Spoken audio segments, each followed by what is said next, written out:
The Arcturus defense station shuddered as another volley of plasma torpedoes struck its shields. Commander Elena Santos gripped her command chair, dark eyes fixed on the tactical display where dozens of crystalline ships swarmed like angry wasps around humanity's outermost colony. 6 months ago, they'd celebrated first contact with the Crystalline Confederation. Now those same beings were trying to exterminate them. Shield integrity at 42%. Lieutenant Park reported, his fingers dancing across the holographic controls. "We can't take much more of this, Commander." Elena knew he was right. The station's defenses, like most of humanity's military technology, were designed to handle pirates and the occasional territorial dispute between colonies. They were hopelessly outmatched against an advanced alien civilization that had mastered faster-than-light travel centuries ago. But the crystallines had made one crucial mistake. They'd assumed humanity's technological development followed the same path as every other spacefaring race they'd encountered. They hadn't bothered to look deeper, to understand that human innovation often came from the most unexpected directions. "Status of Project Darkstar?" Elena asked, her voice steadied despite the station's continued shaking. Dr. Sarah Chen looked up from her station, her usually pristine lab coat showing signs of the battle raging around them. "The quantum entanglement matrix is stable. We can initiate the sequence whenever you're ready." But she hesitated. "We've never tested it at this scale. The calculations suggest it will work, but if we're wrong..." Another impact rocked the station. "Shields at 31%, Park announced. "Multiple hull breaches on levels 3 through 7. Emergency containment holding." Elena took a deep breath. They were out of options and out of time. The crystallines had already destroyed 3 colony worlds, their weapons capable of literally shattering planets into asteroid fields. They claimed it was mercy, quick extinction, rather than letting humanity develop into what they called another scourge upon the galaxy. Dr. Chen, initialized Darkstar. "All personnel, battle stations. This is not a drill." Throughout the station, crews scrambled to their positions. In the central research lab, machinery that had been theoretical just months ago hummed to life.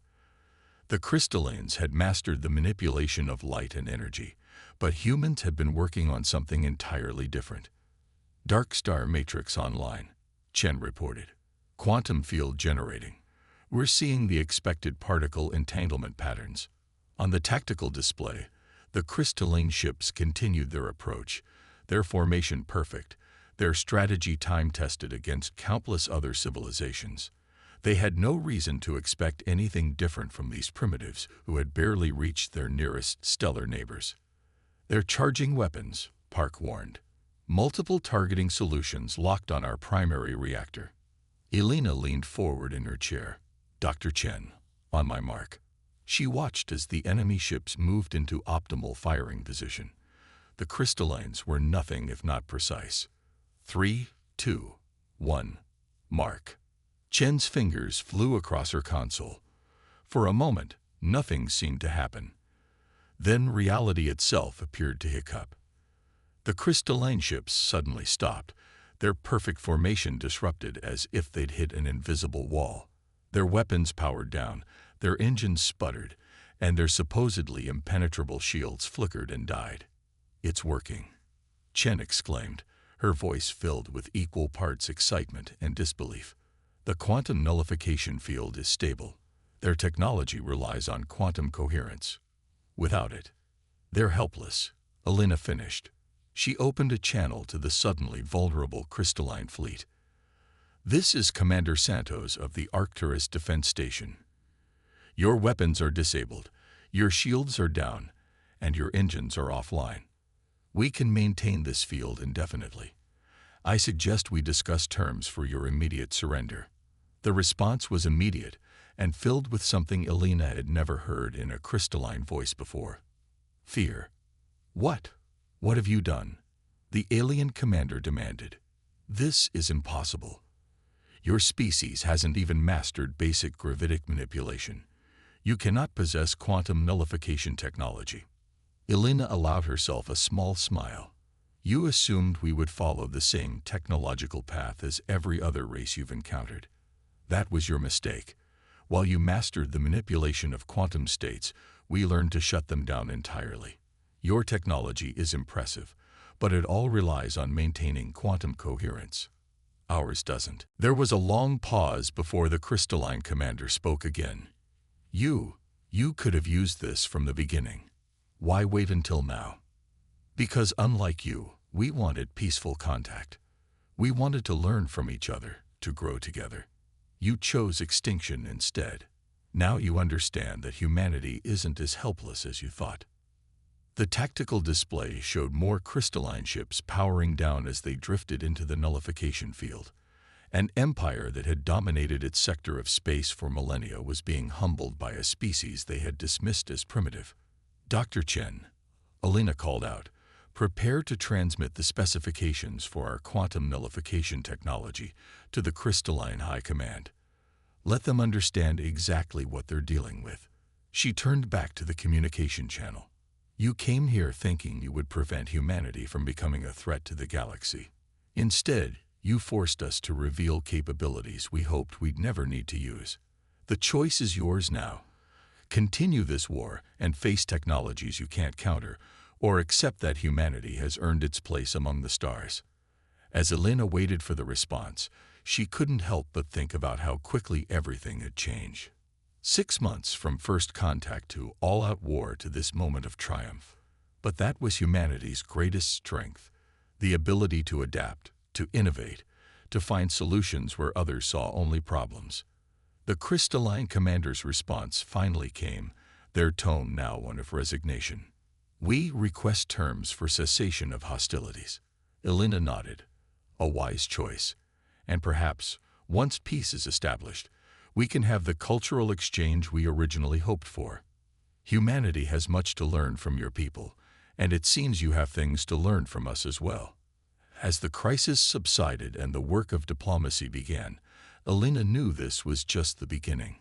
Humanity had revealed itself as a force to be reckoned with, but more importantly, they had shown they could face advanced threats without losing their humanity in the process.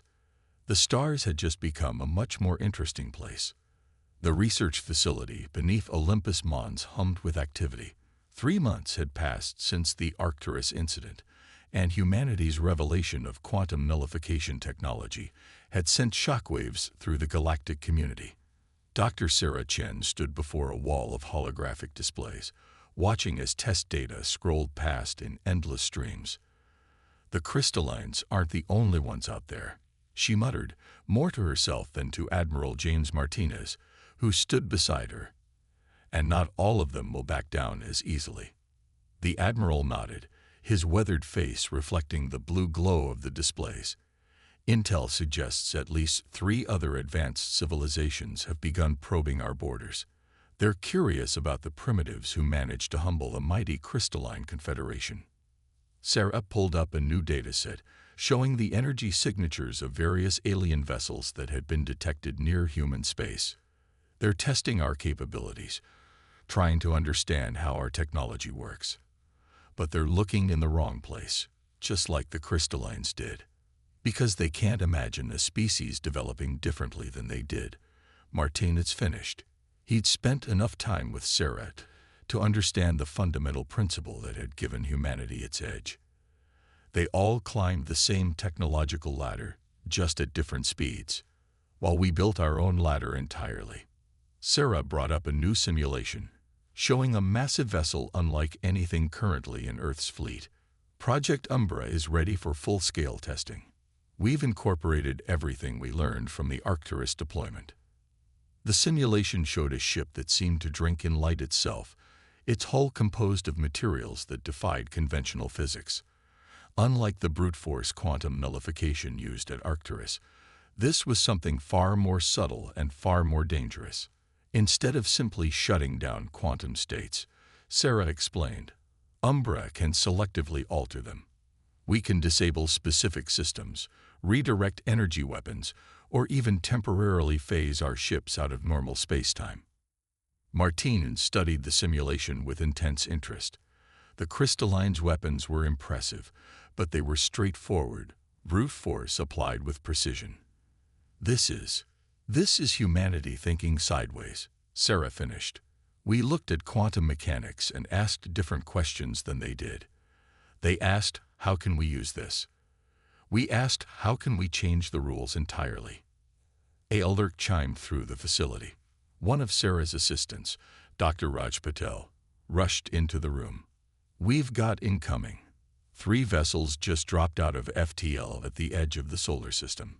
Configuration matches the Nexus Collective. The Nexus Collective, another ancient civilization that had been watching humanity with growing concern.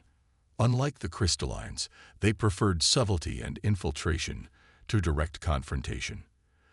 They're not broadcasting any signals, Raj continued. Energy signatures suggest they're running in stealth mode. Martinez straightened. They're testing our detection capabilities, probably planning to get close enough to scan our defensive systems.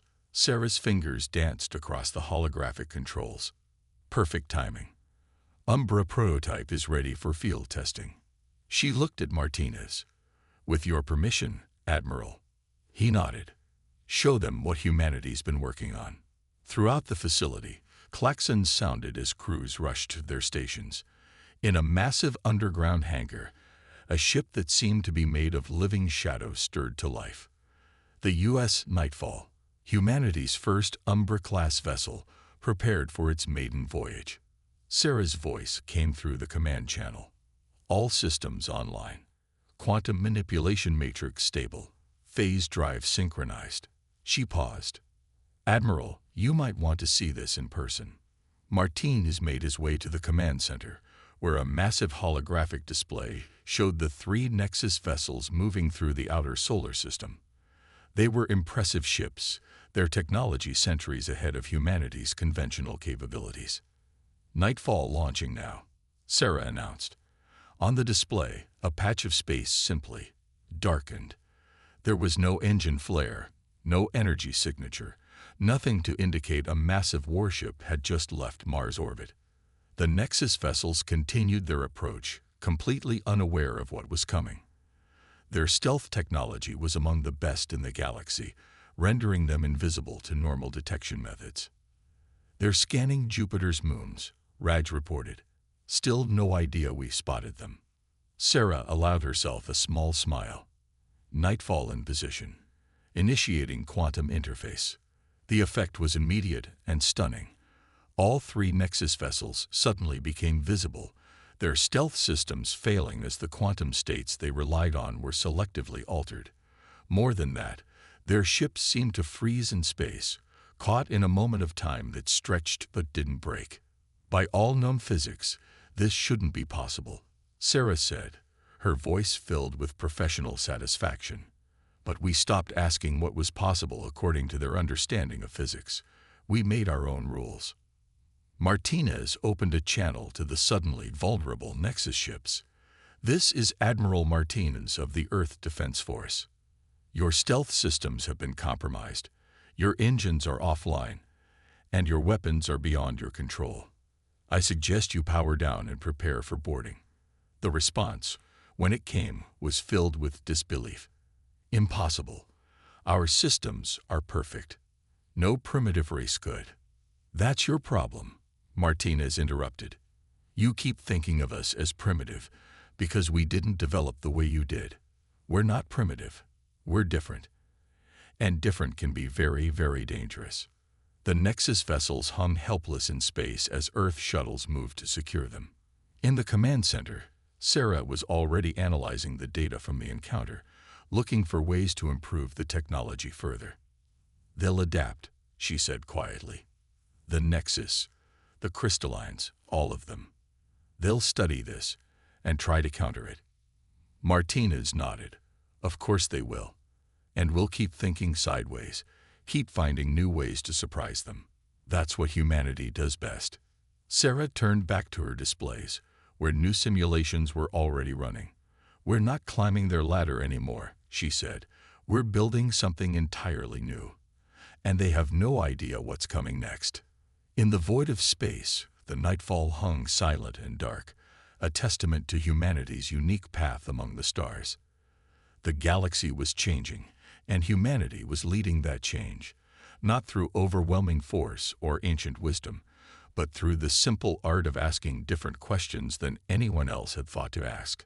Admiral Martinez stood in the Earth Defense Command Center, watching as red warning indicators bloomed across the galactic map. The Nexus Collective had apparently decided that if they couldn't spy on humanity, they would simply eliminate them. But they weren't attacking alone. Multiple hostile fleets detected. Lieutenant Commander Zhao reported, her hands moving rapidly over the tactical controls. Crystalline remnants, Nexus battle groups, and, sir, we're detecting signatures we've never seen before. They've made allies, Martins muttered. Everyone who fears what humanity might become, working together to stop us before we grow stronger. The attackers had learned from their previous encounters. Instead of concentrated strikes, they were hitting multiple human colonies simultaneously, spreading Earth's defenses thin. New Eden, Proxima Colony, the Mars shipyards, all under attack at once. Dr. Sarah Chen burst into the command center, her tablet displaying complex quantum readings. Admiral, they've developed some kind of quantum stabilization field. They're trying to counter our nullification technology. Martinez nodded grimly. Of course they have. But that's not the only trick we have, is it? Sarah's eyes gleamed. No, sir. Project Eclipse is ready. We've been waiting for the right moment. I'd say multiple alien armadas trying to wipe us out qualifies. Martinez opened a channel to all Earth forces. This is Admiral Martinez. Initiate Operation Dark Mirror. Authorization code. Prometheus Rising.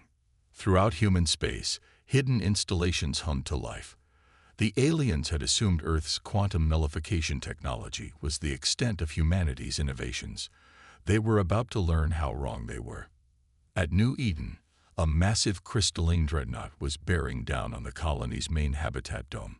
Its weapons could crack the planet's crust, and conventional defenses were useless against its advanced shielding. But as it moved into firing position, reality itself seemed to hiccup.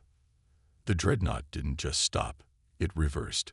Every action it had taken in the past 5 minutes began playing backward, its weapons powering down, its course changing, its shields deactivating. The ship's crew found themselves unable to affect any systems, trapped in a bubble of reverse time. Temporal manipulation, Sarah explained, watching the tactical feeds. While they were studying quantum states, we were learning to twist time itself. Small scale, limited duration, but enough to turn their own actions against them. Martinez finished. At the Mars shipyards, a Nexus strike force encountered something even stranger. Their perfectly coordinated attack patterns suddenly fell into chaos as their sensor readings went haywire. Each ship was seeing a different version of reality, their crews unable to distinguish what was real and what was manufactured by human quantum interference technology. Divide and conquer, Sarah said softly. They wanted to split our forces, so we're splitting their perception of reality instead. But the true surprise came at Proxima Colony. As a combined alien fleet approached the settlement, they detected no unusual quantum signatures, no temporal anomalies, nothing that had made humanity so dangerous in recent encounters. They pressed their attack, confident they had found a weak point. Then space itself opened up. The humans had created artificial wormholes, not for transportation, as every other race had attempted, but as weapons. The alien ships found their carefully planned formation torn apart as localized space-time distortions pulled them in different directions. Some vessels were transported kilometers away, their formations shattered. Others found themselves facing their own allies, confusion turning to chaos as friendly fire became inevitable. How? The Nexus commander's transmission was filled with disbelief. Your species barely achieved faster than light travel. These technologies should be centuries beyond your reach. Martinez opened a channel to respond. Because you all followed the same path. Master energy, then gravity, then quantum mechanics, then space-time. A logical progression built up over thousands of years. He paused, watching as more alien ships fell into disarray. We didn't have thousands of years. We had decades, so we stopped trying to climb the same ladder and started asking different questions entirely. Different questions. The commander's voice was skeptical. You asked, how can we travel through space-time? We asked, how can we break it? You asked, how can we master quantum mechanics? We asked, how can we change its rules? Every solution you developed was based on centuries of accumulated knowledge. Every solution we developed came from the desperate creativity of a species that knew it was surrounded by civilizations far more advanced than itself. Across human space, the tide was turning. The alien fleets, their careful strategies shattered by technologies they had never imagined possible, began to retreat. Their quantum stabilization fields, designed to counter what they thought was humanity's only advantage, proved useless against temporal reversals, reality distortion, and artificial space-time ruptures. In the command center, Sarah was already analyzing the battle data. They'll adapt again, she said. They'll study what we've done and try to counter it. Martinez smiled. Of course they will. And we'll have something new waiting. Because that's the real difference between us and them, Doctor. They think in terms of mastery, perfecting their understanding of the universe's laws. We think in terms of change, finding ways to rewrite those laws entirely. The galactic map was clearing now, the red warning indicators fading as the alien forces withdrew. But everyone knew this wasn't the end. The galaxy's oldest civilizations had just learned that humanity wasn't just dangerous. They were unpredictable, innovative, and impossible to counter through conventional means. Send word to all colonies, Martinez ordered. Begin deployment of Phase 2 defenses. And Dr. Chen. Sarah looked up from her data analysis. Yes, Admiral. Tell your team to keep asking those different questions. I have a feeling we're going to need even more impossible answers very soon. As the command center returned to normal operations, Martinez couldn't help but reflect on how far humanity had come. They had faced extinction and emerged stronger. They had been dismissed as primitives and proved themselves innovators. And they had shown the galaxy that sometimes the most dangerous species wasn't the one with the most advanced technology. It was the one that could reimagine what technology could be. The U.S. Nightfall drifted silently through the quantum wake of the retreating alien armada. Thanks to its advanced stealth systems, neither the crystallines nor the Nexus Collective detected the human vessel shadowing their withdrawal. In the ship's tactical center, Dr. Sarah Chen studied readings that made her blood run cold. Admiral, you need to see this. She called over the secure quantum channel to Earth Defense Command. We're detecting massive temporal distortions at the edge of charted space. Whatever drove these civilizations to attack us, it's getting closer. The holographic display showed Admiral Martinez's grim expression. You think there's something they fear more than our technological development. Their attack wasn't about stopping our progress, Sarah realized, watching the complex patterns of space-time disruption. They were trying to force us to advance faster. Every time they attacked, we developed new technologies to counter them. They weren't fighting us. They were pushing us. Martinez was silent for a moment, processing the implications of forced evolution. But why? Before Sarah could respond, the Nightfall sensors detected new activity. The combined alien fleet had stopped their retreat and was forming a defensive position. Not against Earth forces, but against something emerging from the direction of the temporal distortions. Multiple contacts, Lieutenant Commander Raj Patel reported from his station. Unlike anything we've seen before, they're not just moving through space-time, they're consuming it. The tactical display showed entities that defied conventional physics. They appeared as tiers in reality itself, each one leaving a wake of broken space-time behind it. Where these beings passed, the fundamental forces of the universe began to unravel.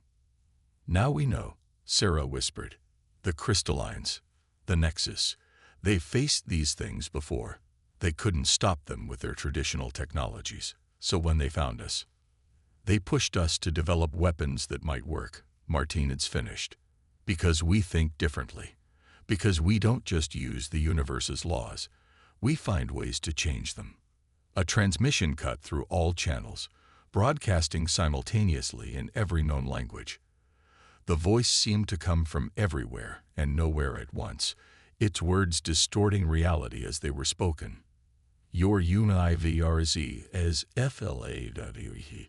We are its core recituine. All the ATEXISTs will be reformed ACQ ordering to the true PTTERN. The alien fleet, now clearly revealed as the galaxy's first line of defense, began to engage the entities.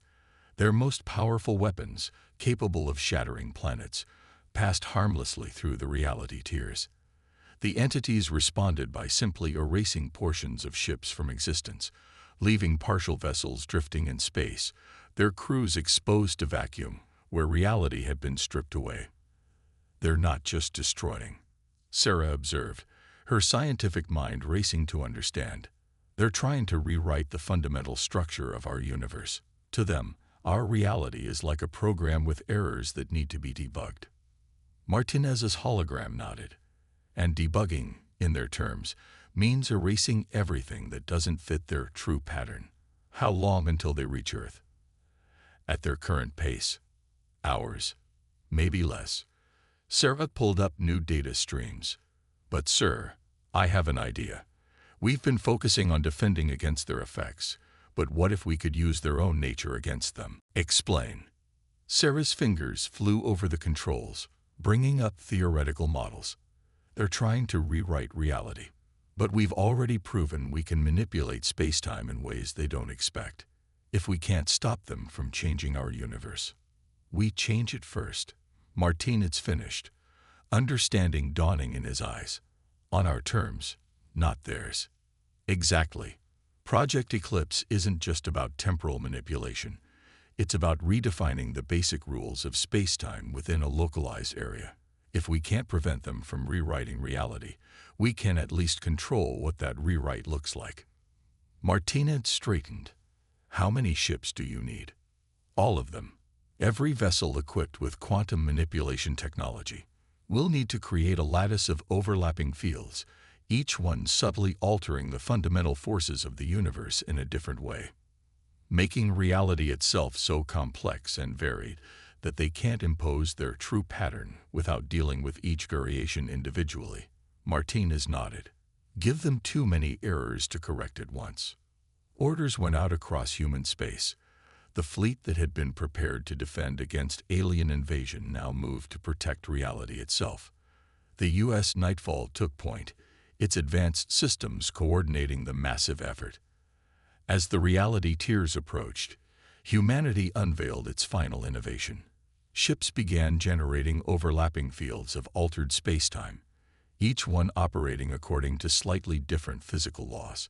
In some areas, light moved slower. In others, gravity fluctuated randomly. Quantum states became impossibly stable or wildly unpredictable. The entities encountered this patchwork of modified reality and, for the first time, hesitated. Their attempts to impose their corrections met with unexpected resistance, as each change they made triggered cascading alterations in nearby zones of modified spacetime.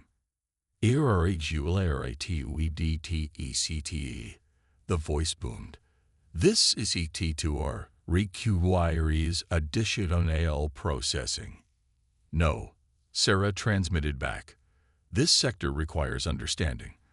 We've made our reality too complex for simple corrections. Either learn to accept complexity or waste eternity trying to simplify what cannot be simplified. The reality tiers paused their advance, seemingly confused by the challenge presented. The overlapping fields of altered space-time created patterns of complexity that their straightforward approach couldn't handle. In that moment of hesitation, humanity had achieved what the older races had thought impossible. They had forced the universe's debuggers to question their own code. The space around Earth had become a kaleidoscope of altered realities. Hundreds of human ships maintained their intricate web of overlapping fields, each one contributing to a tapestry of modified physical laws that kept the reality tiers at bay. In the U.S. Nightfall's command center, Dr. Sarah Chen watched as the entities continued their attempts to process this unexpectedly complex sector of space. "They're learning," she observed, tracking their movements through the quantum distortion fields. "Not just analyzing, but actually adapting to the complexity we've created." Admiral Martinez's hologram nodded. "Isn't that dangerous? If they adapt to our defenses?" "No," Sarah smiled. "That's exactly what we wanted. Look at their pattern recognition algorithms. They're not just trying to correct what they see as errors anymore. They're starting to understand that complexity itself isn't an error." The reality tiers had begun moving differently, more cautiously.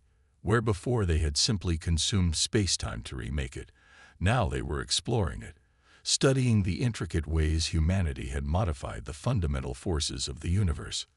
Anomaly DETCTID, the entities broadcasted.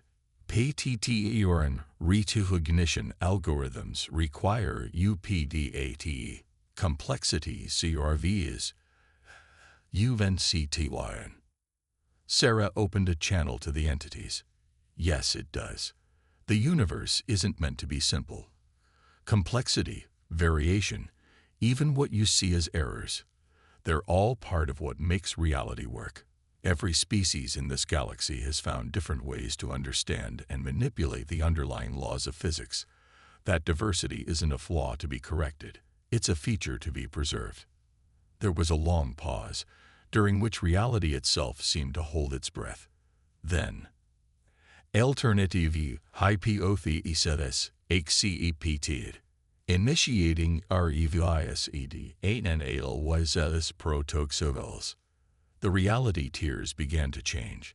Instead of leaving broken spacetime in their wake, they started examining it, learning from the various ways different species had modified and adapted it.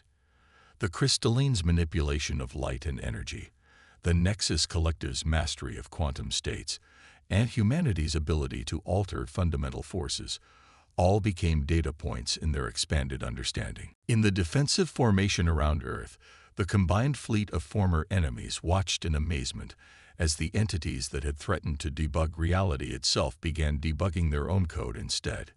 "They're not just stopping," Sarah realized. "They're evolving. Just like they forced us to evolve by pushing us to develop new technologies." Martinez's expression was thoughtful. "A chain of adaptation. The older races pushed us to advance faster, knowing we thought differently.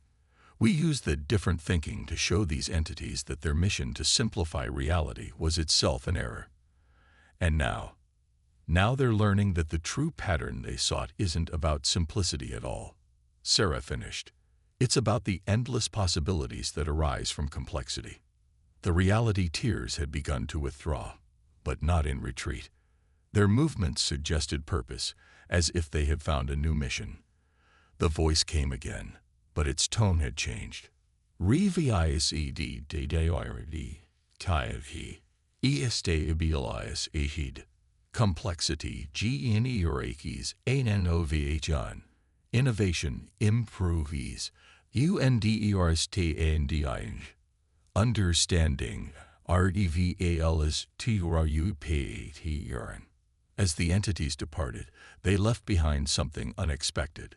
Stable zones where the laws of physics could be safely modified and studied.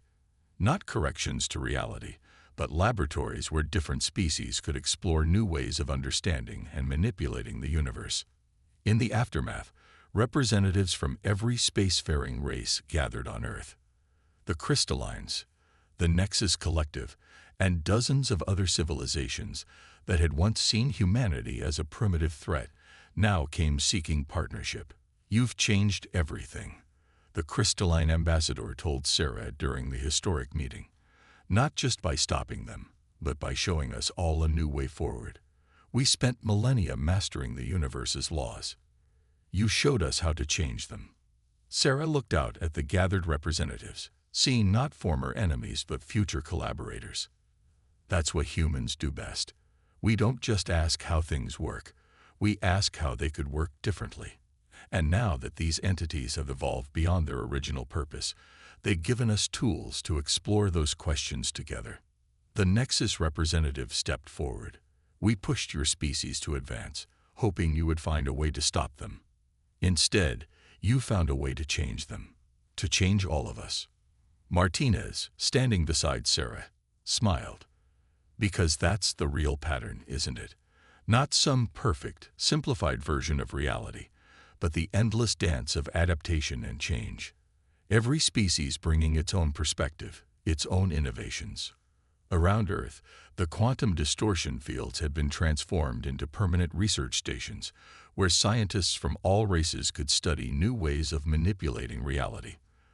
The reality tiers, once a threat to existence itself, had become guardians of complexity, watching and learning as the galaxy's civilizations explored the true possibilities of space-time. So what's next? Martins asked, looking at the stars that now held more promise than threat. Sarah's eyes gleamed with the same curiosity that had driven humanity to reach this point. Everything. We've shown that the fundamental laws of physics aren't as fundamental as we thought. With all our species working together, with these new tools to explore and experiment, we're not just going beyond the stars anymore. We're going beyond reality itself, Martinez finished. As night fell on Earth, ships from 100 worlds moved through space that humanity had taught them to reshape. The universe had been debugged, not by being simplified, but by being allowed to embrace its true nature, endless complexity, endless adaptation, endless possibility. Humanity had done more than save reality. They had shown it how to evolve.